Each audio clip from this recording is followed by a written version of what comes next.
Welcome back my dear student. आज हमारा topic है संसाधन के वर्गीकरण। संसाधन के वर्गीकरण के बारे में हम लोग बारीकी तरीके से जानने वाले हैं। पहले कहता है उत्पादित के आधार पर संसाधन को कितने भागों में बांटा गया है। उत्पादित के आधार पर संसाधन को कितने भागों में बांटा गया है। उत्पादित के आधार पर संसाधन को दो भागों में बांटा गया है। कौन कौन? पहला है जैव संसाधन और अजैव संसाधन। जैव संसाधन जिसमें जान हो, अजैव संसाधन जिसमें जान ना हो। यानी उपयोग के आधार पर संसाधन के कितने प्रकार होते हैं। उपयोग मतलब जब हम लोग किसी चीजों को इस्तेमाल करते हैं, संसाधन को इस्तेमाल करते हैं, तो प्रयोग या इस्तेमाल के हिसाब से, प्रयोग या इस्तेमाल के आधार पर संसाधन को कितने भागों में बांटा गया है। तो दो भागों में बांटा गया है। कौन कौन? नवीकरणीय संसाधन और अनवीकरणीय संसाधन। दूसरा है स्वामित्व के आधार पर। स्वामित्व मतलब, स्वामी मतलब मालिक, यानी मालिकाना, यानी मालिकाना अधिकार पर संसाधन को कितने भागों में वर्गीकृत किया गया है। तो चार भागों में किया गया है। पहला है व्यक्तिगत संसाधन, यानी जो पर्सनल हो, किसी खुद का हो। मैं जैसे मेरा खेत है स्पेशल, पहले मेरे दादा का था, अब मेरे पिताजी का हुआ, कुछ दिन बाद मेरा होगा, तो वो उसका मालिक कौन होंगे? व्यक्तिगत होंगे, यानी मेरा है, मेरा संपत्ति, हम दे चाहे ना दे। हाँ। दूसरा होगा सामुदायिक संसाधन, यानी पूरे समूह का क्या होना चाहिए? भागीदारी होना चाहिए।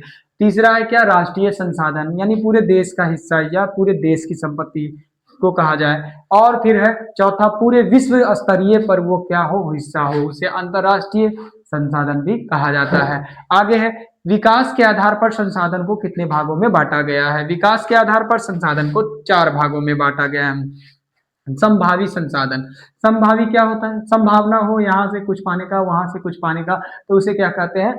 संभावी संसाधन कहते हैं। जैसे कोयला सबसे ज्यादा वहां पाया जाता है, तो कहीं कुछ कम मात्रा में पाया जाता है, तो संभावना हो सकती है कि कहीं और भी पाया जा सकता है। तो ये है संभावी संसाधन। विकसित संसाधन, जहाँ जहाँ क्या हो, किसी भी चीज का उत्पादन होता है और वह उससे अधिक तीव्र गति से विकास किया जा सकता है, उससे और भी चीजों के रूप में क्या किया जाता है? इस्तेमाल किया जा सकता है, उसे विकसित संसाधन कहते हैं। भंडार संसाधन, जो एकदम संभाल कर रखा हुआ है, वो क्षेत्र स्पेशल क्या है, उसी के लिए जाना जाता है और जल्दी खत्म ना होता है, तो वो भंडार संसाधन कहते हैं। और संचित कोश संसाधन मतलब संचित मतलब संजोग कर रखने वाला, स्पेशल, कोई एकदम खास करके पदार्थ, कोई विशेष क्षेत्र में केवल वही चीज पाया जा जाएगा, तो उसे संचित कोश संसाधन कहेंगे।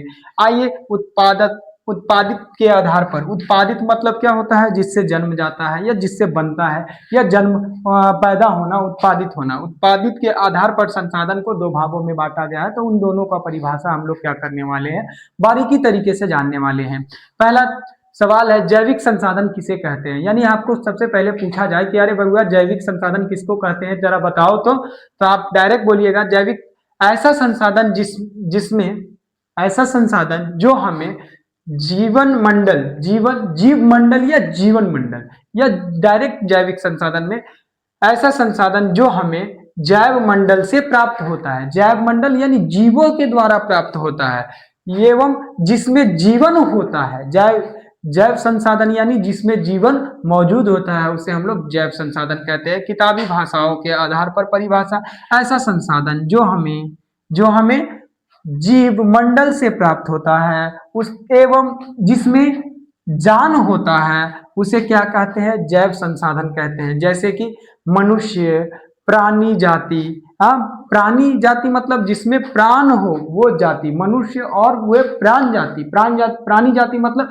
जिसमें प्राण होना चाहिए वे सभी, जैसे गाय, भैंस, कुत्ता, बकरी, ये सब के पास क्या होता है? हाँ, प्राण होते हैं, तो ये क्या आ जाते हैं? जैव संसाधन में आ जाएंगे। मछली, मकड़ी, चींटी, हाथी, ये सब चीज क्या है? जैव संसाधन में आते हैं। आगे कहता है अजैव संसाधन क्या होता है, या अजैव संसाधन किसे कहते हैं?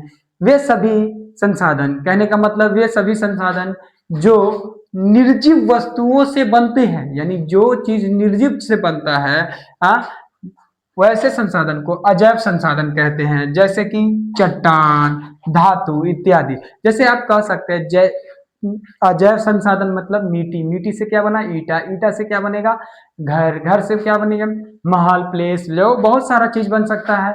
हाँ, हॉस्पिटल वगैरह ये, तो ये सब चीज क्या हो जाएंगे, निर्जीव चीज हो जाता है। या निर्जीव चीज का डायरेक्ट परिभाषा होता है जिसमें क्या होता है, जान नहीं होता है और उससे कुछ चीजें बनाई जाती है, यानी वह चीज किसी चीज को बनाता है। जैसे आप लोग कि अगर ईंटे को देख लीजिएगा, तो ईटा से पहले क्या था, मिट्टी, फिर बना ईटा, ईटा से महल बनेगा, घर बनेगा, और भी बहुत सारा चीज। और अगर आप कहते हैं पत्थर की बात करते हैं, जैसे आप आपका आपका मोबाइल है, आपका मोबाइल भी एक निर्जीव है। आप देख रहे हैं तो भले आप सजीव है, लेकिन आपका मोबाइल निर्जीव है। क्यों? क्योंकि निर्जीव इसमें क्या है, क्योंकि हर हिस्सा किसी ना किसी चीज से बना हुआ है। जैसे आपका हर मोबाइल के हिस्से में कुछ ना कुछ इंटरनल चीज, यानी वैसे चीज से बना गया है, और उसे बनाकर क्या किया गया है, इसे मतलब मरे जिसमें जान ना हो, उन्हीं सब चीजों से क्या किया गया है, इसको निर्मित किया गया है। इसीलिए इसे अजैव संसाधन भी कहेंगे। आइए आगे, और हम लोग जानते हैं, घबराना नहीं है, कहीं जाना नहीं है। कहता है उपयोग के आधार पर संसाधन, उपयोग करते हैं ना, जैसे हम लोग इस्तेमाल करते हैं ना, जैसे मुंह धोने घड़ी दतमन का इस्तेमाल करते हैं, तो दतमन का इस्तेमाल करते हैं, तो उपयोग के आधार पर संसाधन को बांटा गया है। जैसे आप बता दीजिएगा कि उपयोग के आधार पर संसाधन को कितने भागों में बांटा गया है, तो दो भागों में बांटा गया है। कौन कौन जानते तो हैं, क्या जानते हैं, नवीकरणीय संसाधन और अनवीकरणीय संसाधन। नवीकरणीय संसाधन क्या होता है, इससे पहले हम लोग जानते हैं नवीकरणीय यानी जिसमें क्या किया जाए, निर्माण किया जा सकता है, न से नवीन होता है यानी नया। हाँ, मतलब नवीकरणीय का मतलब थोड़ा सा तोड़ फोड़ के हम परिभाषा निकाल रहे हैं, क्या निकाल रहे हैं, न से नवीकरणीय, न से नवीन, नया बनाया जा सके या नए से प्राप्त हो जाए, तो उसे हम लोग क्या कहते हैं, नवीकरणीय संसाधन कहते हैं। आइए थोड़ा सा परिभाषा हम लोग जान लेते हैं। वैसा संसाधन जिसमें, वैसा संसाधन जिन्हें, वैसा संसाधन जिन्हें भौतिक, रासायनिक और आंतरिक प्रक्रियाओं के द्वारा, आंतरिक प्रक्रियाओं के द्वारा, आंतरिक प्रक्रियाओं के द्वारा दोबारा दोबारा प्रयोग या दोबारा प्राप्त किया जा सकता है, उसे हम लोग क्या कहते हैं, नवीकरणीय संसाधन। यानी नवीकरणीय संसाधन वैसा संसाधन है जिसको इस्तेमाल करे और फिर दोबारा ला सके, यानी दोबारा बन सके, उसे हम लोग क्या कहते हैं, नवीकरणीय संसाधन कहते हैं। जैसे सौर ऊर्जा, यानी हम लोग कितना भी सूरज की रोशनी को लेकर क्या करें, आप सोलर पैनल से घर बन मतलब लाइट वाइट जलाते हैं, तो कल फिर सूरज उगता है और फिर से हमें क्या पड़ता है, सौर ऊर्जा प्राप्त होता है। सौर ऊर्जा हो गया, पवन ऊर्जा हो गया, प्रतिदिन अगर हवा चल रहा है तो पवन ऊर्जा से भी क्या होता है, विद्युत उत्पादन होते हैं। तो पवन ऊर्जा हो गया, जल हो गया, जल हम लोग आज की जानते हैं कि जल अगर किसी भी तरह से क्या किए, बहाकर नदियों में भेज दिए या हरा पोखरा में जकर कहते हैं ना भैया, भेज दिए पनिया, हमारे गाँव वाला या हमारे घर वाला। पर आजकल बिहार में नली गली का योजना बना हुआ है, सभी गाँव में बने हुए हैं, और सबका एकदम लाज जाकर क्या किया हुआ, पानी आहरा में गिराया गया है। आहरा में जब गिरा होता है तो वो भरा होता है, वो उससे क्या होती है, वाष्प बनता है, वाष्प बनने के बाद फिर दोबारा वो बरसता है और उसी में जाकर जमता है या किसी भूमि के अंदर भी जाता है, फिर हम लोग क्या करते हैं, पुनः उसे प्राप्त करते हैं।